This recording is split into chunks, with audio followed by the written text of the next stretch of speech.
Saudara Menteri Sekretaris Negara Pratikno membenarkan adanya pembengkakan biaya penyelenggaraan upacara Hari Ulang Tahun ke-79 Kemerdekaan Indonesia. Menurut Pratikno, pembengkakan biaya terjadi karena penyelenggaraan upacara Hari Kemerdekaan dilakukan di dua lokasi, Istana Negara, Ibu Kota Nusantara, dan Istana Merdeka Jakarta. Namun Pratikno mengklaim pembengkakan biaya upacara Hari Kemerdekaan tak selalu signifikan. Ia menyerahkan ke Ketua Penyelenggara Upacara Heru Budi Hartono untuk penjelasan lebih detail. Ya karena upacara sekarang itu kan diselenggarakan di dua tempat, tentu saja anggarannya ya tentu lebih besar daripada sebelumnya, tetapi tidak signifikan. Oh nggak apalah saya. Aduh, mungkin Pak Kasetpres yang lebih tahu. Mensesnek Pratikno menyangkal pemerintah mengeluarkan biaya sewa mobil Alphard hingga 25 juta rupiah per hari di IKN untuk menunjang perayaan HUT RI. Pratikno menjelaskan Mensesnek menyediakan bus untuk transportasi para tamu. Namun Pratikno tak menampik keterbatasan fasilitas transportasi dan infrastruktur jalan jadi kendala penyelenggaraan upacara Hari Ulang Tahun ke-79 Kemerdekaan di IKN. Pelaksanaan upacara detik-detik proklamasi di IKN kita masih menghadapi kendala itu sarana-prasarana transportasi. Oleh karena itu tantangannya bukan hanya jumlah mobil, tantangan yang paling karena terbatas maka kita akan menggunakan bus gitu. Jadi kita akan memfasilitasi transportasi berupa bus untuk menuju tempat upacara. Pak, 25 juta per hari untuk Alphard. Oh iya, itu kan lokal, pasar lokal, itu bukan kita. Dan kita besok nggak akan menggunakan itu kan, kita akan menggunakan. Kepala Staf Kepresidenan Muldoko merespon soal melonjaknya harga sewa kendaraan untuk peringatan HUT RI di IKN. Muldoko menilai wajar harga sewa kendaraan mahal karena khusus untuk peringatan proklamasi kemerdekaan. Menurut Muldoko, di IKN masih penuh keterbatasan hingga wajar bila harganya mahal. Kami kutip dari laman kompas.id, Muldoko bilang kalau untuk National Day atau Hari Kemerdekaan menurut saya nggak ada yang mahal. Tapi bukan berarti terus penggunaan anggaran negara suka-suka kita. Semuanya bisa dikontrol.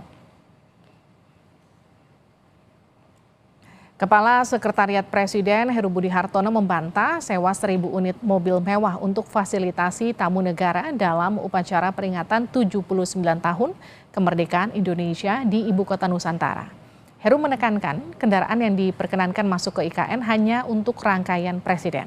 Sementara seluruh tamu akan diangkut menggunakan bus yang disiapkan pemerintah.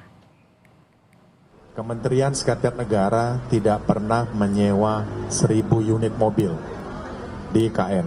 Saya tidak tahu itu informasi dari mana. Yang jelas Sekretariat Negara atau Sekretariat Presiden tidak pernah ada kontrak sewa 1.000 unit mobil, tidak ada. Jadi Seknek mempersiapkan untuk rangkaian kenegaraan Bapak Presiden. Ya, cukup. Jadi yang benar berapa unit, Pak? Jadi yang benar berapa unit, Pak? Ya kalau rangkaian Presiden kan sedikit ya, paling 30. Para undangan yang diundang itu kita siapkan bus dari KOIKN dan dari Gubernur dan dari Pangdam Kapolda. Nggak mungkin kendaraan 1.000 unit itu berada di IKN, nggak mungkin.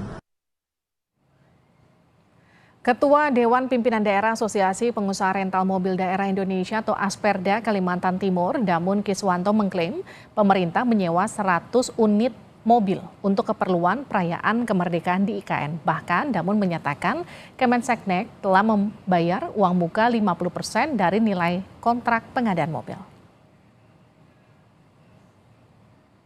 Pemerintah membantah disebut ugal-ugalan dalam membangun IKN. Terbaru pemerintah mengaku adanya pembengkakan biaya peringatan HUT RI ke-79 di IKN. Bagaimana kontrol terhadap pembangunan IKN khususnya jelang perayaan 17 Agustus dan apa yang bisa dikaji dari besarnya pengeluaran negara itu. Kita akan bahas bersama Gus Pardi Gaus, anggota Komisi 2 DPR dari fraksi PAN, bergabung juga Direktur Pusat Studi Hukum dan Kajian Anggaran atau Pusaka, Mbak Yenti. Selamat malam Mbak Yenti, selamat malam Pak Gus Pardi. Selamat malam, Assalamualaikum warahmatullahi wabarakatuh. Waalaikumsalam. Jadi saya mau tanya dulu ke Pak Gus Pardi, ini kan ada dua informasi yang beredar bertolak belakang. Yang satu bilang tidak ada penyewaan mobil, hanya rangkaian rombongan presiden yang masuk ke KN, tapi kemudian asosiasi mengamini ada penyewaan mobil mewah 100 unit. Jadi informasi yang nyampe ke DPR seperti apa Pak Guspardi? Kita bersyukur Kompas TV sudah memaparkan persoalan-persoalan gonjang-ganjing tentang bahwa Istana Negara mempersiapkan dan melakukan pengadaan terhadap perayaan ulang tahun yang diadakan di 2 tempat. Yang kedua adalah adanya klarifikasi dari pihak pemerintah dan dapatnya kita informasi dari pengadaan mobil. Tadi dikatakan ada yang 1.000, ada yang 100, ada yang 30. Oke. Artinya masih terjadi sesuatu yang belum pas. Mana yang sebetulnya yang bisa diambil informasi yang valid itu. Yang jelas pembengkakan kalau diadakan di 2 tempat biasanya lazim 1 tempat, sekarang 2 tempat terjadi kenaikan biaya operasional dari kegiatan perayaan ulang tahun. Namun memang sudah beredar di mana-mana bahwa pihak istana akan menyediakan mobil-mobil yang mewah dan jumlahnya itu ada yang bilang 1.000. Sekarang ini dari pihak pengada mobil itu nilainya 100 dan sudah membayar pihak pemerintah sebanyak 50%. Barangkali inilah yang bisa kita jadikan dasar terhadap biaya yang sebetulnya yang akan dikeluarkan oleh pemerintah. Pak Guspardi, maaf saya potong, izin maaf. Yang jadi pertanyaan saya itu kemudian gini, kalau sudah diakui anggarannya akan membengkak, Anda pun mengamini karena ini dilakukan di 2 lokasi yang berbeda, di IKN dan juga di Jakarta, yang kemudian jadi pertanyaan masyarakat dengan anggaran yang membengkak itu, pagu anggarannya tuh dari mana dan juga kemudian menutupinya itu dari mana Pak Guspardi? Karena ini perencanaan yang sudah jauh direncanakan oleh pihak pemerintah dan juga dibicarakan di Komisi 2 tentang anggaran perayaan ini. Dan ini memang berada di anggaran Seknek. Oleh karena itu adanya terjadi pembengkakan, tadinya hanya Istana Jakarta, sekarang ada di 2 tempat. Tentu ini sudah dipastikan terjadinya pembengkakan terhadap anggaran perayaan ulang tahun 17 Agustus 2024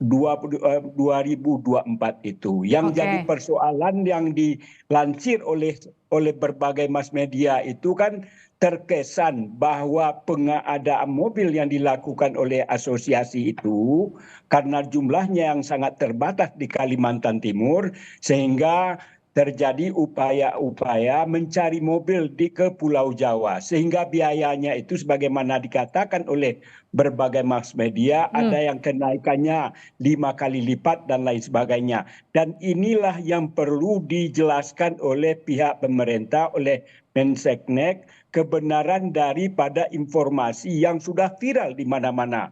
Di satu sisi kita dalam suasana keprihatinan, kesusahan hidup masyarakat banyak. Di satu sisi terkesan pelaksanaan daripada perayaan ini karena pengadaan mobil mewah yang diungkapkan oleh media itu, tentu pihak pemerintah perlu mengklarifikasi tentang kebenaran informasi yang disampaikan tersebut. Gini Pak Guspardi, ketika kemudian ini sudah direncanakan jauh-jauh hari, ditargetkan akan kemudian dilaksanakan perayaan HUT RI ke-79 ini di 2 tempat, di IKN dan juga di Jakarta. Tapi kan setelah waktu berjalan banyak target-target yang tidak tercapai. Landasan pacu bandara nggak bisa selesai sampai 17 Agustus untuk digunakan. Tol kita masih berkejaran dengan waktu karena sampai sekarang masih belum bisa digunakan. Kabarnya akan segera bisa digunakan menuju 17 Agustus. Tapi yang jadi pertanyaan gini, kenapa kemudian terkesan ngotot harus dilaksanakan di 17 Agustus ini begitu? Kenapa kemudian tidak bisa ditunda saja? Sebetulnya bagi saya ini sangat sering saya bicarakan di RDP. Ketika berbicara dengan Menseknek tentang pelaksanaan acara 17 Agustus itu di Istana IKN itu. Menurut hemat saya tidak ada korelasinya antara pembangunan yang sudah dengan perayaan. Saya selalu dikatakan perayaan itu di mana saja bisa, apakah di sawah, apakah di mal, apakah di lapangan terbuka dan lain sebagainya. Cuman barangkali pemerintah kenapa melakukan 2 tempat sekaligus dan ini barangkali dijadikan momentum. Namun keinginan pemerintah momentum itu apa? Target-target yang diinginkan oleh pihak pemerintah terutama Pak Presiden pada tanggal 17 Agustus 2024 itu ada keinginan, ada upaya-upaya, ada dalam tanda kutip pemaksaan supaya pembangunan yang diharapkan oleh Pak Jokowi itu adalah dalam kondisi sebagaimana yang beliau harapkan. Namun, sebagaimana yang diungkapkan tadi, ada beberapa apa yang diinginkan, apa yang ingin dicapai, ternyata ini jauh dari harapan dan keinginan itu. Jadi artinya perayaan itu tidak ada korelasinya dengan harusnya pembangunan selesai. Cuman ini menjadi salah satu upaya bagi Bapak Presiden menyampaikan kepada khalayak ramai kondisi objektif daripada pembangunan IKN sekarang ini adalah sebagaimana yang dilansir oleh berbagai mass media ketika meliput pada acara 17 Agustus 2024 ini. Saya ke Mbak Yenti. Mbak Yenti, pemerintah sudah mengakui sebetulnya anggaran untuk perayaan HUT ke-79 RI karena diadakan di 2 tempat ini menjadi membengkak begitu. Bagaimana kemudian dari hemat Anda? Ya, yang pertama saya sepakat dengan Mbak Livi tadi ya, kalau memang ini sudah direncanakan jauh-jauh hari, seharusnya seluruh perencanaan anggarannya sudah dengan baik. Jadi nggak ada tuh ujung-ujungnya di waktu sekarang dia dibilang bahwa membengkak dilakukan 2 tempat. Karena kan seharusnya kalau jauh hari 2 tempat itu sudah dihitung. Terus yang kedua, memang kami menganggap bahwa perayaan HUT RI kali ini tuh nggak sensitif ya dengan situasi yang terjadi di masyarakat. Di saat tingkat kemiskinan bertambah, di saat kemudian PK besar-besar terjadi terhadap tenaga kerja kita yang terjadi dan kita membengkak gitu ya. Banyak program-program termasuk HUT di IKN ini 2 tempat ini kemudian menunjukkan bahwa pemerintah nggak sensitif dengan situasi. Apalagi kemarin kita diminta untuk makan nasi ya, impor beras terus karena itu akan menjadi beban. Di saat kita diminta untuk berhenti makan nasi atau mengurangi nasi, ternyata kemudian pemerintah membuat perayaan yang luar biasa sekali begitu loh, dan ini sangat-sangat nggak sensitif dengan situasi masyarakat kita. Mbak Yenti, tapi kan gini, kalau tadi Pak Gus Pardi juga menekankan soal ini momentum, katakanlah di akhir periode Pak Jokowi, kemudian di periode transisi begitu. Ini adalah momentum untuk mengenalkan IKN ke masyarakat luas, khususnya ke mancanegara begitu. Ya, tapi kan harus dengan bermewah-mewah Mbak. Artinya gini, ketika anggaran yang dianggarkan misalnya 100 miliar misalnya, ini saya tidak tahu pasti juga angkanya sekarang nih ya. Tetapi ketika dianggarkan 100 miliar untuk di 2 tempat, seharusnya dengan 100 miliar itu pemerintah bagaimana caranya itu cukup. Bukan kemudian mencari legitimasi dengan alasan bahwa di IKN terjadi pembengkakan karena indeks kemahalannya tinggi dan lain-lain, sehingga anggaran kemudian membengkak sedemikian rupa. Nah itu yang menurut saya di situ yang nggak sensitifnya. Jadi kalau duit kita cuma 100 juta, ya sudah cukupkan saja dengan 100 juta tanpa harus kemudian mencari legitimasi lain gitu. Baik, jadi artinya evaluasi seperti apa yang seharusnya dilakukan pemerintah? Yang pertama adalah dengan situasi kita, harusnya pemerintah juga ikut menahan diri ya, untuk tidak bermewah-mewah, menunjukkan kemewahan-kemewahan. Betul bahwa ada kepentingan-kepentingan untuk memperkenalkan IKN. Tapi sekali lagi, kalau duit kita terbatas, ngapain kita kemudian harus membuat satu perayaan yang mewah, sekedar untuk show pada orang di luar sana gitu loh. Masyarakat, saya pikir masyarakat akan sangat menghargai kalau kita merayakan ini dengan kesederhanaan dan tetapi tanpa mengurangi esensi untuk memperkenalkan IKN misalnya kepada dunia luar. Dan itu sangat dihargai oleh masyarakat dengan situasi kita.